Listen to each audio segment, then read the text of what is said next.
Take All it right. away. Thanks, and sorry for the delay. No worries. So, yeah, interesting talks. Have some of the same things to talk about. Just looking at the differences in plant types, we've found these genotypes that have very limited vegetative growth. But I wonder if they have value. And you see here a couple of pictures of them that even by the end of the season, by harvest time, they are sort of dwarf. They don't lap the middles. And as Nino said, that's one of the things that farmers look for. And so they look really sort of scrawny, I guess I'd say, and didn't pay a lot of attention to them early until we found a few that actually did perform relatively well. But they're so small, they don't lap in our 36-inch rows. So I wondered if we could increase their yield potential by planting them in twin rows, which we don't do in our breeding program. We typically do everything in single rows. So just a little bit of data to show here about what they look like in terms of their yield potential. You can see here that we've compared a couple of these smaller canopy genotypes to our normal runners, and these actually have quite large vines, the Floron 331 and the Tough Runner 297, compared to these that would barely lap in a single row by the end of the season. But it looks like their yield potential is not much different than these larger vine peanuts, even though there's they never topped the yield, but they were at least equal to these other runner types, typical runner types, in a couple of years of testing and a couple of different tests that we had. So we took these two different lines. They're both in the same cross you see here, just different selections, and looked at them in a little bit different situation where we put them in comparison to 331 and 297, the large vine types, comparing these two small vine types in twin rows. And we did something a little unusual. Normally we would plant 6 seeds per foot of row in a twin row situation. That's 3 per twin. We increased the seeding density to 6 per twin just to see if these genotypes that had such small canopies would respond. And then we collected plant stand, leaf area index, yield, and plant height. And this is only 1 year of data, so it's very preliminary, but just wanted to show what it looks like.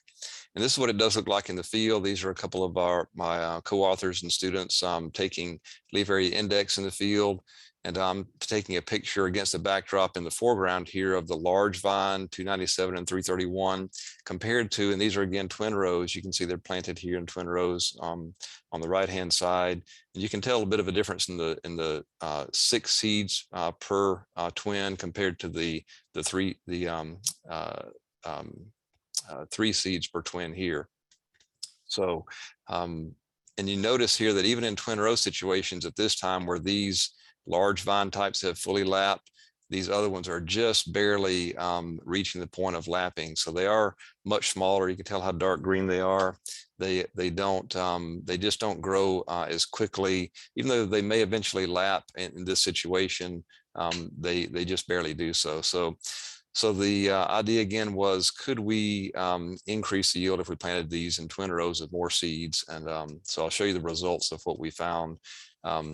This is the ANOVA, and we did see, of course, a seeding density effect on plant stand, and genotype also affected plant stand. And there was a slight interaction there as well. And what you see here is that the plant stand in the 6 seeds per foot of row per twin was basically the same in the 2 larger vine varieties, but a little less in the smaller ones.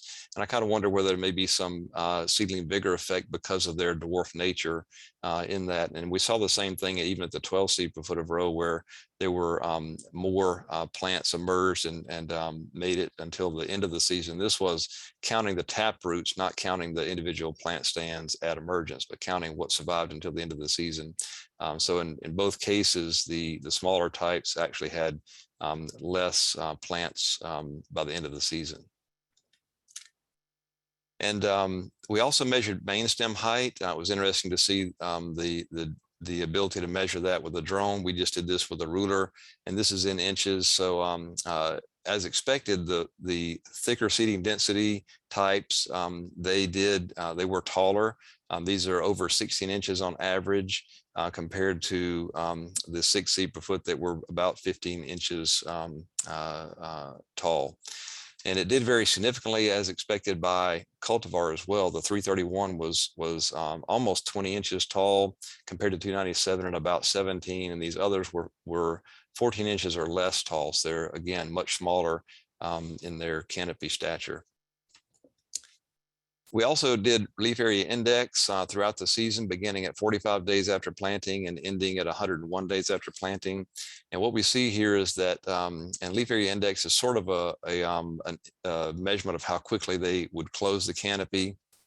And we see here that by 59 days after planting, we started to see these two normal size cultivars in terms of vine growth really outgrow through 73 days after planting the smaller types. And you see that the leaf area index was much less or was less for those small types in this study. And by 87 days after planting, sometime between there and 73, they did approach the lapping of the rows. So there was no difference in LAI after that point.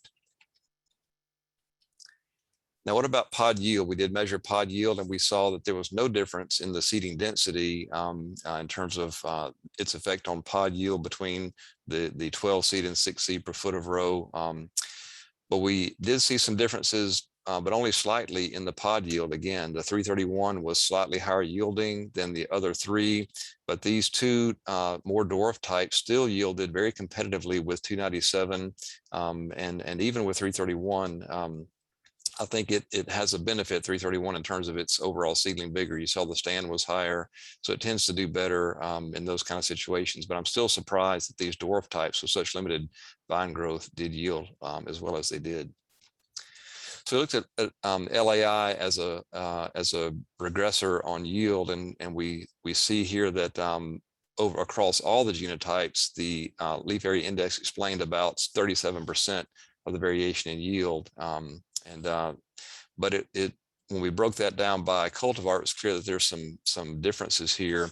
And what we have is, just setting this up a little bit, on the left-hand side in blue is one of the dwarf types, and the orange is the other dwarf type. Then we have the 331 in black and the 297 in sort of that burnt orange color.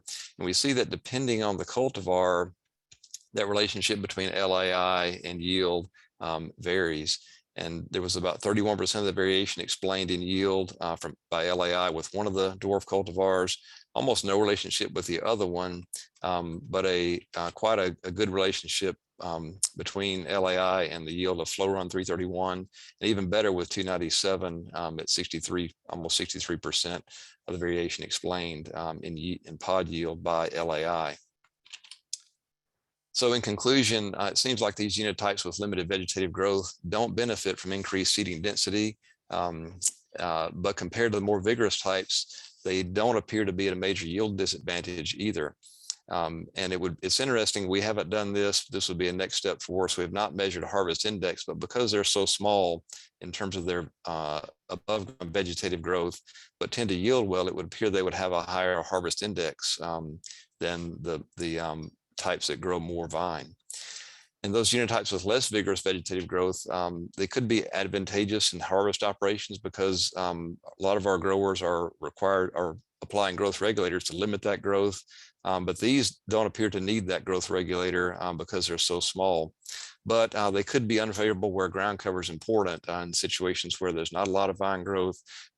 Weed control and shading of the ground could be difficult just because of their limited vine growth. But where situations where vine growth is excessive and growers are using regulators, they could be very, very important, very helpful for that. And they look like they would require twin row culture. They would really may not be an option to use these types in a single row culture situation. So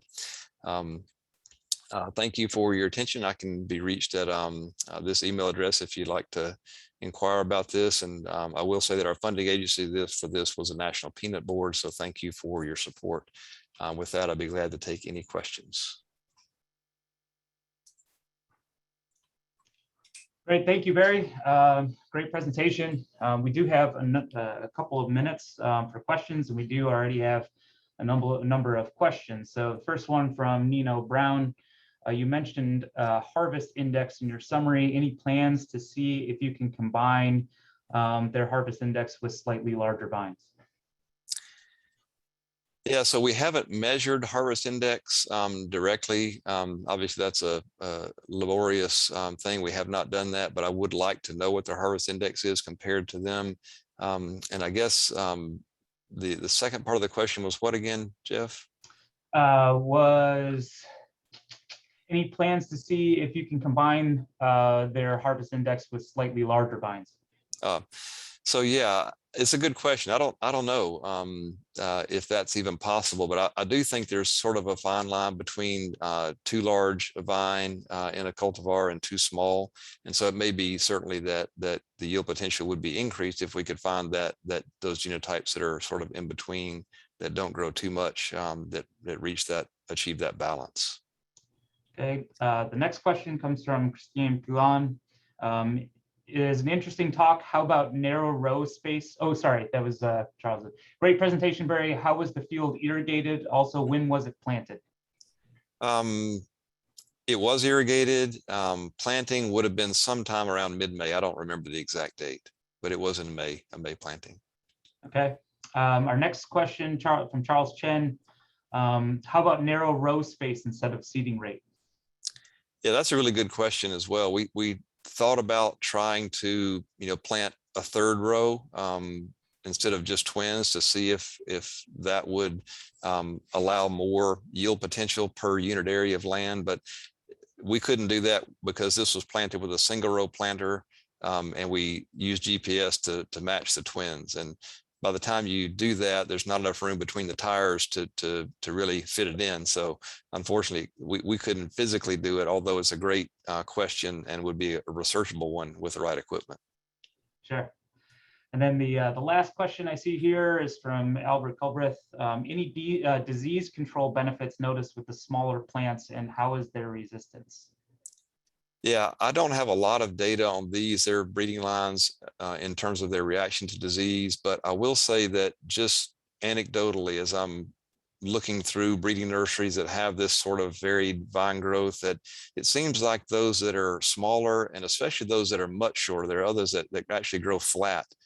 They don't have that sort of rounded bush. They're more of a flat growth. They seem to not have nearly the leaf spot potential as those that grow a much taller vine. And I would think that's just because of the ability of that larger canopy to hold moisture, whereas a smaller canopy that's really flat just dries out quicker. So I think there's some potential there, maybe. I have not explored that, but I do see some benefit, especially with the flat growth types. Excellent, excellent. Well, thank you, Barry, for your presentation.